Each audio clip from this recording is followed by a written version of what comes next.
सतनाम करता पुरख निरभौ निर्वैर अकाल मूरत अजूनी सैभं गुर प्रसाद। दर्शन प्यासी दिन सरात चितवों अन दिन नीत। खोल कपट गुर मेलिया नानक हर संग मीत। काबिल अदब परम सन्मानयोग छतर चवर तखत दे मालक साहिब सतगुरु धन धन धन श्री गुरु ग्रंथ साहिब महाराज जी की अपार बख्शिश मेरामत का सदका हफ्तावारी अजीत वैब टीवी दे वल्लों शुरू किया गया गुरबाणी विचार प्रोग्राम, जिस दे अधीन आपां पावन पवित्र बाणी धन गुरु नानक साहिब महाराज की उचारण की हुई जपजी साहिब की विचार करने का यतन कर रहे हाँ। तो आओ सतगुरां की पावन बाणी की सांझ पाउण तो पहला सहबे कमाल कृपालू पिता बादशाह दरवेश पुत्रां दे दानी अमृत के दाते कादरे हरकार बेक सारा यार हक राग गंजूर जुमला फैजे नूर बाजां वाले सतगुरु धन धन श्री गुरु गोबिंद सिंह साहिब जी द्वारा बख्शिश की गई फतेह। धन धन श्री गुरु ग्रंथ साहिब सच्चे पातशाह जी नूं बड़ी शरधा भावना दे नाल दोवें हथ जोड़ बा अदब सीस झुकाउंदियां होयां बुलंद आवाज़ दे विच सारे आखो जी वाहिगुरू जी का खालसा वाहिगुरू जी की फतेह। आपां पिछले भाग दे विच तीसरी पौड़ी दीयां पहलियां दो पंक्तियां दी विचार करन दा यतन कीता सी। तीसरी पौड़ी दी तीसरी पंक्ति जिस अंदर धन गुरु नानक साहिब महाराज जी बख्शिश कर रहे हैं, गावे को गुण वडियाइयां चार। सतगुरां ने इस पूरी पौड़ी दे अंदर जिवें आपां पिछे साझा कीता सी कि मालक तेनू कौन कौन गा रहा है, क्योंकि अगे जाके भी जिक्र आउणा उन्हां लोगां दी भी गिणती थोड़ी नहीं जिहड़े ना शुकरे आ भी कदे तेरा नाम ही नहीं लैंदे, चेते ही नहीं करदे, याद ही नहीं करदे। उन्हां दी भी गिणती को थोड़ी नहीं है, पर उन्हां दी भी गिणती बहुत है जिहड़े मालक तेरा शुक्र करदे आ, तेनू चेते करदे, तेनू याद करदे। तो महाराज उहदा जिक्र करदे कहंदे गावे को गुण वडियाइयां चार। कहंदे कोई मनुख रब दे सोहणे गुण ते सोहणियां वडियाइयां वर्णन करदा। ये चार शब्द जिहड़ा है चच्चे नूं कन्ना ते रारा जो इहदे स्पैलिंग है, ते जदों आपां व्याकरणिक विषय तो तक्कण दा यतन करना ते गुरबाणी विच चार शब्द जिहड़ा वो दो रूपां विच आउणा। एक ते जिहड़ा तुहाडे सामने इस वक्त आपां विचार रहे चच्चे नूं कन्ना ते रारा चार, इहदा अर्थ आ सुंदर सोहना। ते एक अखर आएगा गुरबाणी विच शब्द आएगा चच्चे नूं कन्ना ते रारे नूं सिहारी चार। वो गिणती वास्ते आउणा जिहड़ा गिणती वाला आपां 1 2 3 4 कहने। जदों गिणती वास्ते आएगा रारे नूं सिहारी लग के आएगी, ते जदों सुंदरता वास्ते आएगा उदों रारा जिहड़ा है वो सिहारी तो रहत आएगा। तो इत्थे है सुंदर वास्ते। कहंदे गावे को गुण वडियाइयां चार। कोई मनुख रब दे सोहणे गुण ते सोहणियां वडियाइयां वर्णन करदा बई उस मालक दी वडियाई सुंदर शब्दां दे विच सुंदर तरीके दे नाल सोहणे ढंग दे नाल। कोई उसनूं ये भी कहंदा मालक तू सब नालों सुंदर है, क्योंकि जितनी संसार की सुंदरता है ना ये सारी उहदे विचों ही प्रगट हुई है। और जगत दे विच तुसीं वेखोगे बड़े बड़े सुंदरता के मुकाबले हुंदे ने, जिहदे विच पूरे वर्ल्ड दे विचों सब नालों सुंदर जे इस्त्री कोई है तो कौन है, उहनूं ताज पहनाया जांदा। मुकाबले हुंदे बई ये संसार की सब नालों सुंदर इस्त्री है तो उन्होंने वर्ल्ड दे विच खिताब दिता जाता, उत्थे उन्होंने ताज पहनाया जाता, उहदियां खूबियां की गल की जाती। फिर किसी मनुख की भी गल आपां कर लईए ਉਹਨਾਂ ਦੇ ਵਾਸਤੇ ਵੀ।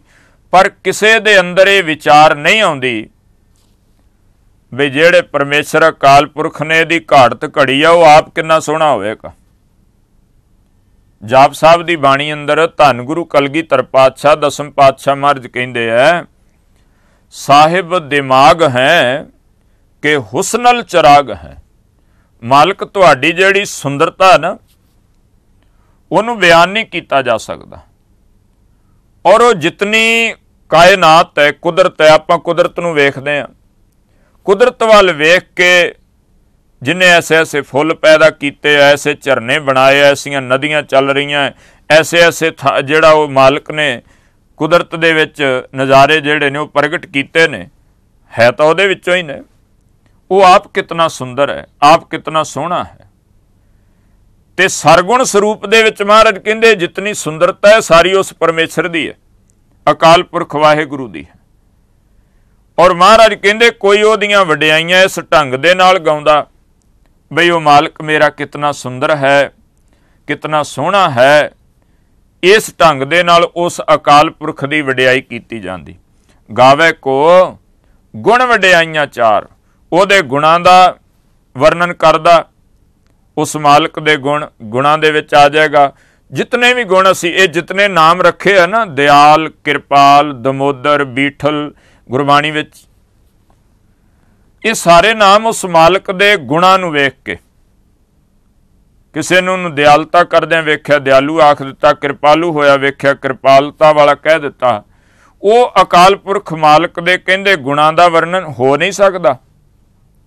ਜਦੋਂ ਆਪਾਂ ਜਾਪ ਸਾਹਿਬ ਦਾ ਪਹਿਲਾ ਸ਼ੰਤ ਪੜ੍ਹਦੇ ਹਾਂ ਤੇ ਦਸਮ ਪਾਤਸ਼ਾਹ ਮਹਾਰਾਜ ਉੱਥੇ ਅਖੀਰ ਤੇ ਜਾ ਕਹਿੰਦੇ ਤਵ ਸਰਬ ਨਾਮ ਕਥੈ ਕਵਣ, ਤੇਰੇ ਸਾਰੇ ਨਾਮ ਕੌਣ ਕਥਨ ਕਰ ਸਕਦਾ ਹੈ। ਕਰਮ ਨਾਮ ਵਰਣਤ ਸੁਮਤ, ਮਾਲਕ ਜੀ ਇਹ ਤੇ ਤੇਰੇ ਕਰਮ ਵੇਖ, ਉਹਨਾਂ ਕਰਮਾਂ ਨੂੰ ਜਿਹੜਾ ਹੈ ਕਿਰਤ ਨੂੰ, ਤੇਰੇ ਕੰਮਾਂ ਨੂੰ ਵੇਖ ਕੇ ਤੇਰੇ ਵਡਿਆਈ ਜਿਹੜੀ ਤੇਰੇ ਨਾਮ ਰੱਖੇ ਨੇ, ਵਰਨਾ ਤੇਰੇ ਸਾਰੇ ਨਾਮ ਕੋਈ ਨਹੀਂ ਵਰਣਨ ਕਰ ਸਕਦਾ, ਮਨੁੱਖ ਦੇ ਵੱਸ ਦੀ ਬਾਤ ਨਹੀਂ ਹੈ। ਤਾਂ ਕਰਕੇ ਕਹਿੰਦੇ ਗਾਵੇ ਕੋ ਗੁਣ ਵਡਿਆਈਆਂ ਚਾਰ, ਕੋਈ ਤੇਰੇ ਗੁਣਾਂ ਦਾ ਵਰਣਨ ਕਰਦਾ, ਤੇਰੀ ਤਾਕਤ ਦੀ ਗੱਲ ਕਰਦਾ, ਤੇਰੀ ਸੁੰਦਰਤਾ ਦੀ ਗੱਲ ਕਰਦਾ, ਤੇਰੀ ਸ਼ੋਭਾ ਕਰਦਾ। ਕਹਿੰਦੇ ਗਾਵੇ ਕੋ ਵਿਦਿਆ ਵਿਖਮ ਵਿਚਾਰ, ਵਿਖਮ ਦਾ ਮਤਲਬ ਹੈ ਔਖਾ। ਕਹਿੰਦੇ ਕੋਈ ਮਨੁੱਖ ਵਿਦਿਆ ਦੇ ਬਲ ਨਾਲ ਅਕਾਲ ਪੁਰਖ ਦੇ ਕਠਿਨ ਗਿਆਨ ਨੂੰ ਗਾਉਂਦਾ। ਭਾਵ ਜੀ ਦੇ ਵਿੱਚ ਫਿਲਾਸਫੀ ਹੈ, ਸ਼ਾਸਤਰ ਇਤਿਆਦਿਕ ਨੇ, ਉਹਨਾਂ ਦੇ ਅੰਦਰ ਜਿਸ ਜਿਸ ਢੰਗ ਦੇ ਨਾਲ ਹੋਰ ਬਹੁਤ ਕੁਝ ਜਿਹੜਾ ਲਿਖਿਆ, ਕੋਈ ਉਸ ਔਖੇ ਵਿਸ਼ਿਆਂ ਦੇ ਉੱਤੇ ਵਿਚਾਰ ਕਰਦਾ ਵੀ ਜਿਨ੍ਹਾਂ ਵਿਸ਼ਿਆਂ ਨੂੰ ਕਹਿਣਾ ਬੜਾ ਔਖਾ, ਜਿਹੜੀ ਫਿਲਾਸਫੀ ਜਿਹੜੀ ਹੈ ਬੜੀ ਡੂੰਘੀ, ਆਪਾਂ ਕਿਸੇ ਬੰਦੇ ਦੀ ਬਾਤ ਸੁਣ ਕੇ ਵਾਹ ਕਹਿ ਦਿੰਦੇ। ਅਕਸਰ ਹੁੰਦਾ ਕਿਸੇ ਇਨਸਾਨ ਦੀ ਆਪਾਂ ਜਦੋਂ ਕੋਈ ਗੱਲ ਸੁਣਦੇ ਹਾਂ ਸਾਡੇ ਮਨ ਨੂੰ ਲੱਗਦੀ ਹੈ ਔਰ ਅਸੀਂ ਕਹਿੰਦੇ ਹਾਂ ਵਾਹ ਕੈਸਾ ਗਿਆਨ ਹੈ, ਕੈਸੀ ਇਹਨੂੰ ਜਿਹੜਾ ਹੈ ਸੋਝੀ ਹੈ, ਕੈਸਾ ਇਲਮ ਹੈ, ਕੈਸੀ ਮੱਤ ਹੈ, ਕਿਹੋ ਜਿਹੀ ਇਹਨੇ ਵਿਚਾਰ ਦਿੱਤੀ ਹੈ। ਤਾਂ ਉਹ ਵਿਚਾਰ ਆਈ ਕਿੱਥੋਂ ਹੈ? ਉਹ ਮੱਤ ਦੇਣ ਵਾਲਾ ਕੌਣ ਹੈ? ਉਹ ਵਡਿਆਈ ਦੇਣ ਵਾਲਾ ਕੌਣ ਹੈ? ਤੋ ਇਸੇ ਕਰਕੇ ਕਹਿੰਦੇ ਮਾਲਕ ਕੋਈ ਜਿਹੜਾ ਹੈ ਤੇਰੀ ਵਡਿਆਈ ਕਰਦਾ ਹੈ। ਗਾਵੇ ਕੋ ਵਿਦਿਆ ਵਿਖਮ ਵਿਚਾਰ, ਤੇਰੇ ਸੰਬੰਧ ਵਿੱਚ ਬੜੇ ਔਖੇ ਔਖੇ ਵਿਸ਼ਿਆਂ ਨੂੰ ਉਹ ਤੇਰੀ ਦਿੱਤੀ ਮੱਤ ਦੇ ਨਾਲ ਖੋਲਣ ਦਾ ਯਤਨ ਕਰਦਾ। ਮੱਤ ਦੇਣ ਵਾਲਾ ਤੂੰ ਹੀ ਹੈ। ਮੱਤ ਸੁਮੱਤ ਤੇਰੇ ਵਸ ਸੁਆਮੀ, ਹਮ ਜੰਤ ਤੂੰ ਪੁਰਖ ਜੰਤੈਨੀ। ਆ ਮੈਂ ਤੁਹਾਡੇ ਸਾਹਮਣੇ ਬੋਲ ਰਿਹਾ ਹਾਂ, ਲੇਕਿਨ ਹੁਣੇ ਉਹ ਮਗਰੋਂ ਚਾਬੀ ਮਰੋੜ ਦਵੇ ਤੇ ਇੱਕ ਸ਼ਬਦ ਵੀ ਨਹੀਂ ਬੋਲਿਆ ਜਾ ਸਕਦਾ। ਆਪ ਜੀ ਸੁਣ ਰਹੇ ਹੋ ਤੇ ਜੋ ਹੁਣੇ ਵਿੱਚੋਂ ਇਹੋ ਜਿਹੀ ਖੇਡ ਖਿਡਾ ਦਵੇ, ਭਾਵੇਂ ਜਿੰਨਾ ਮਰਜ਼ੀ ਸੁਣੀ ਜਾਈਏ, ਕੁਛ ਵੀ ਸਮਝ ਨਹੀਂ ਆਉਣਾ। ਇਸੇ ਕਰਕੇ ਕਿਸੇ ਵਿੱਚ ਬੈਠ ਕੇ ਉਹ ਬੋਲਦਾ ਹੈ, ਕਿਸੇ ਵਿੱਚ ਬੈਠ ਕੇ ਸੁਣਦਾ ਹੈ ਉਹੀ ਹੈ। ਔਰ ਉਹਨਾਂ ਚਿਰ ਹੀ ਬੰਦਾ ਬੋਲ ਸੁਣ ਸਕਦਾ ਜਿੰਨਾ ਚਿਰ ਅੰਦਰ ਉਹਦੀ ਜੋਤ ਹੈ। ਜਿੱਦਣ ਖਿੱਚ ਲਏਗਾ ਉਦੋਂ ਨਾ ਬੋਲ ਸਕਦਾ ਨਾ ਸੁਣ ਸਕਦਾ। ਇਹ ਤਾਂ ਉਤਨੀ ਦੇਰ ਹੈ। ਤਾਂ ਕਰਕੇ ਕਹਿੰਦੇ ਕੋਈ ਔਖੀ ਵਿਦਿਆ ਦੁਆਰਾ, ਲੇਕਿਨ ਉਹ ਇਹ ਵੀ ਕਹਿੰਦਾ ਮਾਲਕ ਇਹ ਵਿਦਿਆ ਤੇਰੀ ਦਿੱਤੀ ਹੈ, ਕਿਉਂਕਿ ਵਿਦਿਆ ਦਾ ਮਾਲਕ ਦਾਤਾ ਤੂੰ ਹੈ। ਉਹਨੇ ਯਤਨ ਕੀਤਾ ਹੈ, ਲੇਕਿਨ ਇਹ ਵਿਦਿਆ ਵੀ ਤੇਰੀ ਦਿੱਤੀ ਦਾਤ ਹੈ। ਅਗਲਾ ਬਚਨ ਕਹਿੰਦੇ ਹੈ ਗਾਵੇ ਕੋ ਸਾਜ ਕਰੇ ਤਨ ਖੇ। ਕਹਿੰਦੇ ਕੋਈ ਮਨੁੱਖ ਇਸ ਕਰਕੇ ਗਾਉਂਦਾ ਵੀ ਅਕਾਲ ਪੁਰਖ ਸਰੀਰ ਨੂੰ ਬਣਾ ਕੇ ਫਿਰ ਸਵਾਹ ਕਰ ਦਿੰਦਾ। ਸਾਜ ਕਰੇ ਭਾਵ ਕਿ ਸਾਜਣਾ ਬਣਾਉਣਾ, तन खे शरीर नूं फिर खे कर दिंदा, क्योंकि बनाउण वाला ते खे करन वाला इक्को ही है, कोई दूजा नहीं है। तिलंग राग विच भगत नामदेव जी का शब्द है, दे ले एक तू, देण वाला ते लैण वाला इक्को ही है, दिगर को नहीं। पर्शियन भाषा का शब्द है, दिगर कोई दूजा नहीं है, इक्को ही है, बस देण वाला ते लैण वाला। फिर आसा की वार दी आपां पहली पौड़ी जदों पढ़दे हैं, आपी ने आप साजियो आपी ने रचियो नाओ, दुई कुदरत साजिए कर आसन डिठो चाओ, दाता करता आप तू तुस देवें करें पसाओ, तू जानोई सब सहगे। कहंदे दे लैसें जिंद कवाओ, कवाओ कहंदे बोल नूं, एक शब्द नाल ही मालक तू साज देना, एक शब्द नाल ही मिटा देना, कोई ज़्यादा बात नहीं है। इनू सुखमनी साहिब विच आखिया मारे राखै, मारन वाला ते रखण वाला। असीं नहीं तो कई बारी शब्द वरत दिंदे किते कोई इहो जिहा इंसीडेंट वापर जाए, बई कोई बंदा जिहड़ा डिग्गा जोर नाल कोई एक्सीडेंट होया, कुछ होया, वो बच गया जां विचों कोई बच गया, ते असीं कई बारी कह दिंदे नहीं जी मारन वाले नालों रखण वाला तगड़ा है। ते जे असीं ये शब्द वरतदे दा मतलब दो हो गए, मारन वाले नालों जे रखण वाला तगड़ा है तो इहदा मतलब फिर रखण वाला वखरा ते मारन वाला वखरा नहीं। महाराज कहंदे मारै राखै एको आप, इक्को ही है। मानुख कह किश नाही हाथ, बंदे दे जेड़ा हथ विच कुछ भी नहीं। मारन वाला ते रखण वाला वो केवल एक ही है, उहदे तो छुट कोई दूजा नहीं है। तां करके महाराज कहंदे गावे को कोई गा रहा है, साज करे तन खे, मालक साजण वाला भी तू है ते खे कर देण वाला भी तू है, तेरे तो छुट कोई दूजा नहीं। तां करके अगला बचन कहंदे गावे को जी लै फिर दे। कहंदे कोई इउं गाउंदा है भी हरी शरीरां विचों जिंद कढ के फिर दूजे शरीरां विच पा दिंदा है, बई एक पासे किते अर्थी उठदी है, दूसरे पासे किते जन्म हो रहा, किसे विचों कढ रहा है ते किसे विच पिया पाउंदा है तो उही है, दूजा कोई नहीं है। कहंदे कोई इस करके मालक तेरा गायन पिया करदा, तेरी वडियाई पिया करदा है, भी तू एक शरीर दे विचों जिहड़ा किसे विचों जिंद कढ रहा है ते किसे विच जिहड़ा पा रहा, किते पोतरे दा जन्म हो रहा, दादे दी अर्थी पई उठदी है। ऐसा कुछ वापरदा जगत दे विच, संसार दे विच असीं देखदे हां, समाज दे अंदर इहो जिहा कुछ हुंदा। तो किते जन्म है किते मौत है। कहंदे भी ये भी सब कुछ दा सूत्रधार हे अकाल पुरख वाहिगुरू परमेश्वर जी आप। कहंदे कोई तेनू इस करके गा रहा भी ये जिंद देना ते जिंद लैना तेरा काम है। बंदा भावें दावे बथेरे करदा, कई वारी तुसीं वेखोगे डॉक्टर लोग होर जिहड़े सज्जन ने इहो जिहा दावा कर दिंदे आ, असीं भी कई वारी बोलदे आ बई फलाना बंदा जी जे एक वारी उहदे कोले पहुंच जाए सही, वो दावा करदा मैं बंदा मरण नहीं देंदा, ते असीं किसे मनुख नूं मरीज नूं लै के तुरीए ते बंदा कोई 5 मिनट 7 मिनट लेट हुंदा, उत्थे पहुंचदिआं लग जे टाइम ते वो जाके नब्ज पकड़ कहंदा जे किते 5 मिनट पहलां आ जांदे हो तुहाडा बंदा नहीं सी मैं मरन देना। ते असीं मुड़ के सारियां दे विच जिहड़ा ये गल बड़ी वजद नाल कहने आ भी हाए किते 5 मिनट पहलां पहुंच जांदे साडा बंदा बच जाना सी, उहने मरन नहीं सी देना। इहदा मतलब जिंदगी उहदे हत्थ विच हो गई।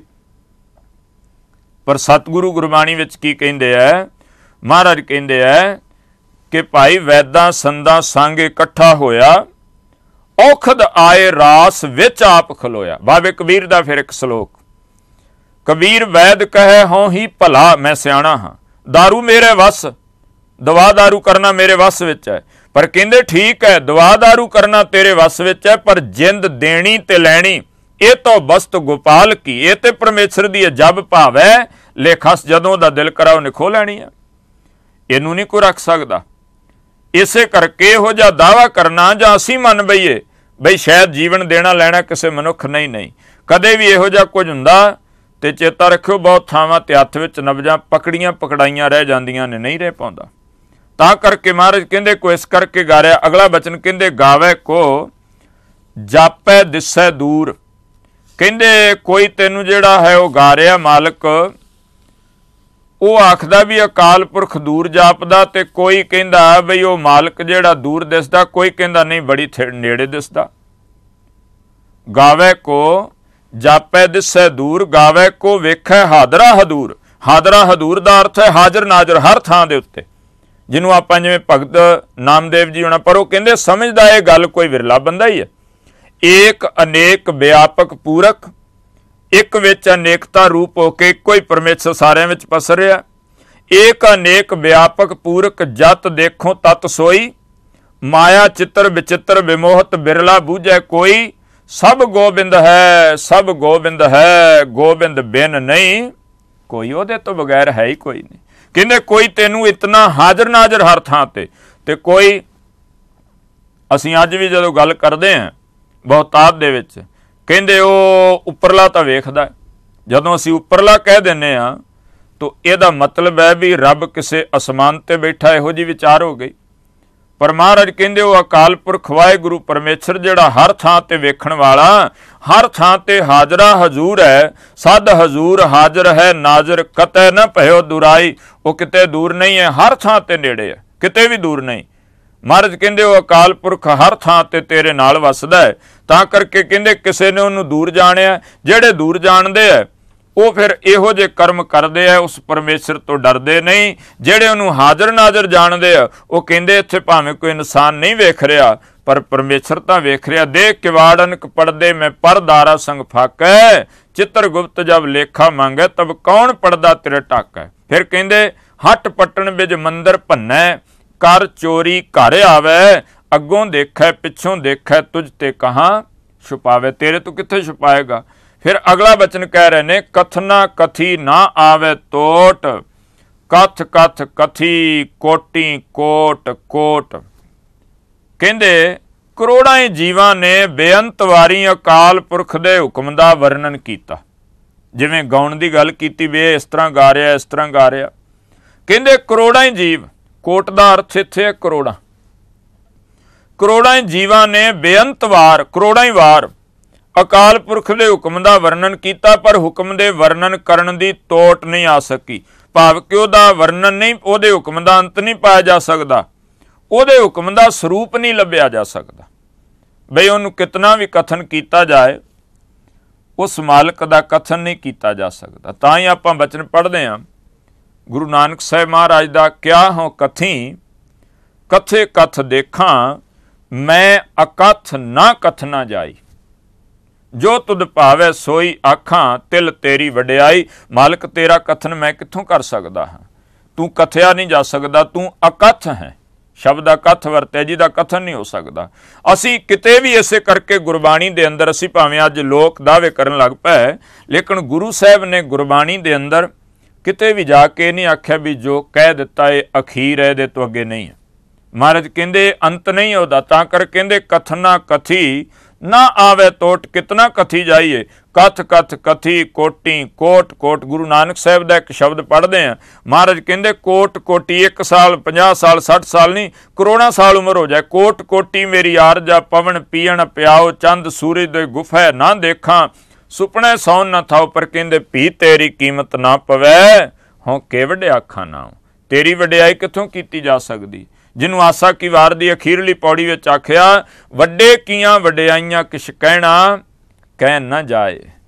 ਕਹਿੰਦੇ ਉਹਨੂੰ ਨਹੀਂ ਕਿਹਾ ਜਾ ਸਕਦਾ। ਕਹਿੰਦੇ ਕਰੋੜਾਂ ਹੀ ਜੀਵ ਜਿਹੜੇ ਨੇ ਉਸ ਮਾਲਕ ਦੀ ਵਡਿਆਈ ਕਰਦੇ ਆ, ਕਥਦੇ ਆ, ਪਰ ਉਹਦਾ ਹੁਕਮ ਜਿਹੜਾ ਹੈ ਉਹ ਕੈਸਾ ਹੈ ਉਹਨੂੰ ਕਿਹਾ ਨਹੀਂ ਜਾ ਸਕਦਾ। ਬਾਬੇ ਕਬੀਰ ਨੇ ਸ਼ਲੋਕ ਆਖਿਆ, ਉਹ ਕਹਿੰਦੇ ਕਬੀਰ ਸਾਤ ਸਮੁੰਦਰ ਮਸ ਕਰੋ, ਕਲਮ ਕਰੋ ਬਨਰਾਏ, ਬਸੁਦਾ ਕਾਗਦ ਜਿਉ ਕਰੋ, ਹਰ ਜਸ ਲਿਖਣ ਨਾ ਜਾਏ। ਕਹਿੰਦੇ 7 ਸਮੁੰਦਰਾਂ ਦੀ ਸ਼ਾਹੀ ਬਣਾ ਲਵਾਂ, ਸਾਰੀ ਬਨਸਪਤੀ ਦੀਆਂ ਕਲਮਾਂ ਬਣਾ ਲਵਾਂ, ਧਰਤੀ ਨੂੰ ਕਾਗਜ਼ ਬਣਾ ਲਵਾਂ, ਇੰਨਾ ਕੁਝ ਕਰਕੇ ਪਾਉਣ ਦੀ ਤਰ੍ਹਾਂ ਜਿਵੇਂ ਹਵਾ ਚੱਲਦੀ ਇੰਨੀ ਤੇਜ਼ੀ ਨਾਲ ਕਲਮ ਚੱਲੇ, ਤਾਂ ਵੀ ਮਾਲਕ ਦੀ ਵਡਿਆਈ ਜਿਹੜੀ ਉਹ ਲਿਖੀ ਨਹੀਂ ਜਾ ਸਕਦੀ।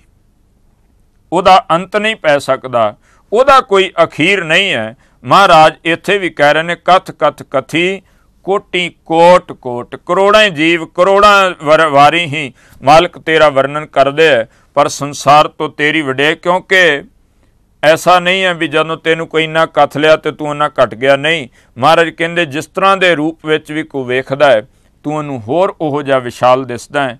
ਗੁਰੂ ਰਹਿਮਤ ਕਰੇ, ਪੌੜੀ ਥੋੜ੍ਹੀ ਜਿਹੀ ਲੰਮੇਰੀ ਹੈ ਔਰ ਸਮਝਣ ਦੀ ਵੀ ਜ਼ਰੂਰਤ ਹੈ। ਆਪਾਂ ਰਹਿੰਦੇ ਬਚਨ ਜਿਹੜੇ ਨੇ ਅਗਲੇ ਭਾਗ ਦੇ ਵਿੱਚ ਵਿਚਾਰਨ ਦਾ ਯਤਨ ਕਰਾਂਗੇ। ਸਤਿਗੁਰਾਂ ਦੇ ਪਾਵਨ ਬਚਨ ਦੀ ਵਿਚਾਰ ਕਰਦੇ ਹਾਂ। ਬੇਅੰਤ ਭੁੱਲਾਂ ਹੋਈਆਂ ਨੇ, ਆਪ ਗੁਰੂ ਕੀਆਂ ਸੰਗਤਾਂ, ਗੁਰੂ ਕੇ ਪਿਆਰੇ ਬਖਸ਼ਣਯੋਗ ਹੋ। ਬਖਸ਼ ਲੈਣਾ ਸਤਿਗੁਰੂ ਮਿਹਰ ਕਰੇ। ਇਸੇ ਤਰ੍ਹਾਂ ਗੁਰ ਸ਼ਬਦ ਦੇ ਨਾਲ ਆਪ ਜੀ ਜੁੜੇ ਰਹੋ ਔਰ ਗੁਰੂ ਕੀ ਬਾਣੀ ਜਿਸ ਨੂੰ ਆਪਾਂ ਵਿਚਾਰਦਿਆਂ ਹੋਇਆਂ ਗੁਰੂ ਕੇ ਉਹਨਾਂ ਬਚਨਾਂ ਉਹਨਾਂ ਮਾਣਕ ਮੋਤੀਆਂ ਨੂੰ ਆਪਾਂ ਜਿਹੜਾ ਸੰਭਾਲਣ ਦਾ ਯਤਨ ਕਰਨਾ ਹੈ, ਜਿਸ 'ਚੋਂ ਜੀਵਨ ਸੇਧ ਵੀ ਪ੍ਰਾਪਤ ਹੋਵੇ। ਅਸੀਸ ਬਖਸ਼ੋ। ਸਾਰੇ ਆਖੋ ਜੀ ਵਾਹਿਗੁਰੂ ਜੀ ਕਾ ਖਾਲਸਾ, ਵਾਹਿਗੁਰੂ ਜੀ ਕੀ ਫਤਿਹ।